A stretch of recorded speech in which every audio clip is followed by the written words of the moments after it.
मेरे प्यारे भाइयों बहनों प्यारे बंधुओं, राधे राधे। धार्मिक कथाएं चैनल में आपका हार्दिक स्वागत है।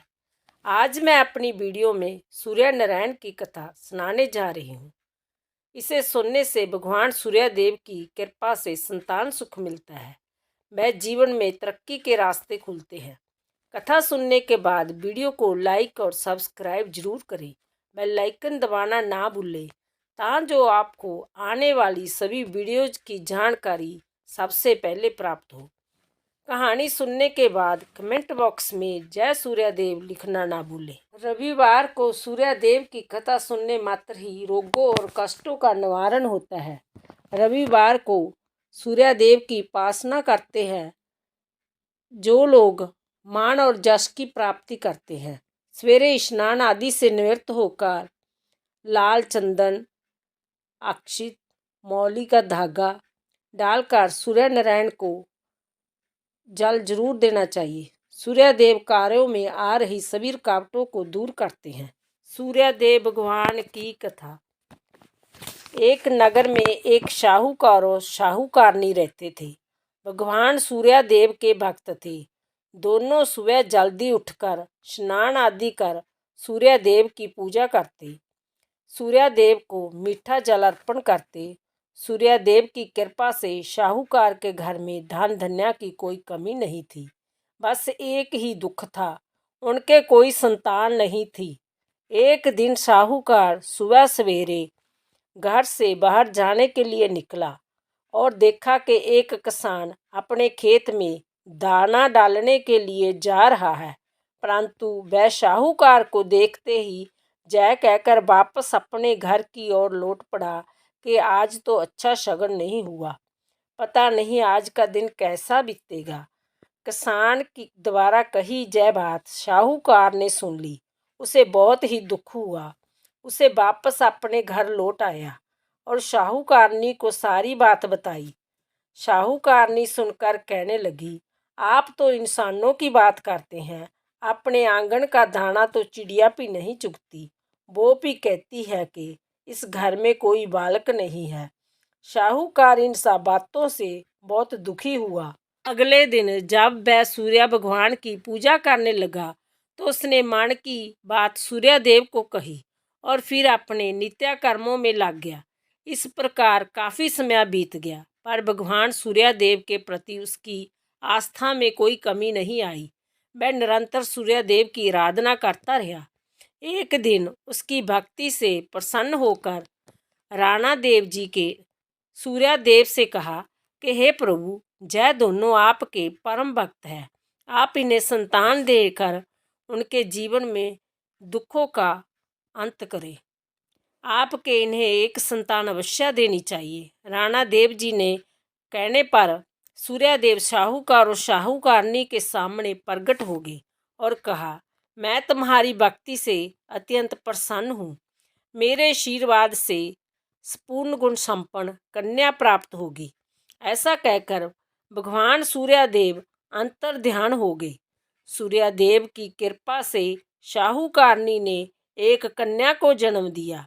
सूर्यदेव ने आशीर्वाद से उत्पन्न हुई जय कन्या जब सुबह सोकर उठती तो उसके मुंह से हीरे मोती निकलते। जब साहूकारनी ने ऐसा होता देखा तो उसकी प्रसन्नता का ठिकाना न रहा, लेकिन उसने जय बात किसी को ना बताई, जहाँ तक कि साहूकार को भी नहीं। साहूकारनी ही सबसे पहले अपनी बेटी को उठाती। समय बीतता गया, कन्या बड़ी होती चली गई। कन्या सर्वगुण संपन्न थी। वह भी अपने माता पिता की तरह सूर्यदेव की पूजा करती, जल अर्पित करती, सूर्यदेव के समर्पित व्रत रखती। धीरे धीरे कन्या ऐसे बढ़ती गई जैसे शुक्ल पक्ष का चंद्रमा। माँ अपनी कन्या को विवाह योग्य जानकर साहूकार को उसके लिए वर ढूंढने को कहा। साहूकारनी कहने लगी, मैं सुबह अपनी बेटी का मुंह देखकर ही अपनी सुबह की शुरुआत करती हूँ, इसलिए हम इसका विवाह एक ऐसे लड़के से करेंगे जो घर जमाई बनकर रहे। शाहूकार ने एक गरीब घर का लड़का ढूंढा और अपनी बेटी का विवाह उसके साथ ही कर दिया। शाहूकार ने अपने जमाई से कहा कि उसका एक नियम है कि उसकी माँ अपनी बेटी को सबसे पहले देखकर दिन की शुरुआत करती है, इसलिए वह हर रोज अपनी बेटी को उठाने आएगी। लड़के से हाँ कर दी। अब जब शाहूकारनी अपनी बेटी को जगाने के लिए हर रोज जाती, लड़के को बुरा लगता और लड़की कहती कि जय मेरी माँ का मेरे प्रति प्रेम है। एक दिन किसी कार्यवश अपनी लड़की को उठाने जल्दी ना जा सकी तो लड़का अपनी पत्नी को उठाने पहुंच गया। जब उसने लड़की के मुंह में हीरे मोती देखे तो वह सारी बात समझ गया। इधर जब शाहूकारनी पहुंची तो उसने देखा कि उसकी बेटी उठी हुई देखी। वह तुरंत समझ गई कि उसके जमाई से सारी बात समझ आ गई है। शाहूकारनी लालच की आग में अंधी हो चुकी थी। उसने किसी को पैसे देकर अपने जमाई को मारने भेज दिया। उसने उसका सिर लाकर शाहूकारनी को दे दिया। उधर राणा देव जी और सूर्यादेव ने सोचा कि सूर्यादेव द्वारा दी गई कन्या के पति देव को मार दिया गया है, हमें उसकी रक्षा करनी चाहिए।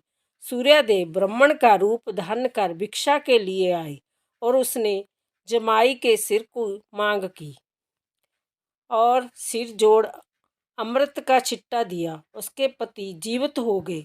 दूसरी तरफ लड़की ने पौष मास के रविवार का व्रत रखा हुआ था। वह पूजा कर कहानी सुन पति को लौटने का इंतजार कर रही थी। जब पति देव घर पहुंचा तो वह कहने लगी कि आपको पता नहीं, आज मेरा व्रत है और सूर्यदेव के अस्त होने के बाद मैं भोजन नहीं कर सकती। अगले दिन ही भोजन करना होता है। तब उसके पति ने सब बात बताई। वह बोली, अब हम जहाँ नहीं रहेंगे, अपने घर को जाएंगे। उसकी माँ ने बहुत पश्चाताप किया, लेकिन बेटी ने एक ना सुनी और कहने लगी, अब तुम्हारे पश्चाताप का कोई फायदा नहीं, मैं तुम्हारे साथ नहीं रहूंगी। वह कहकर वह अपने पति के साथ अपने ससुराल चली गई और देखते देखते उसके घर भगवान सूर्यदेव की कृपा से सुख समृद्धि हो गई। वह अपने पति, पुत्र, पोतरों के साथ लोगों के सुख को भोग कर अंत में सूर्यालोक को गई। हे सूर्यदेव, जैसी कृपा आपने लड़की पर की, जैसी सुख समृद्धि उसको दी, वैसी सबको देना। इस कथा कहानी को सुनने वाले सबके घर धन सुख समृद्धि से भरपूर करना। इन्हीं शुभकामनाओं के साथ आप सबको धन्यवाद। राधे राधे।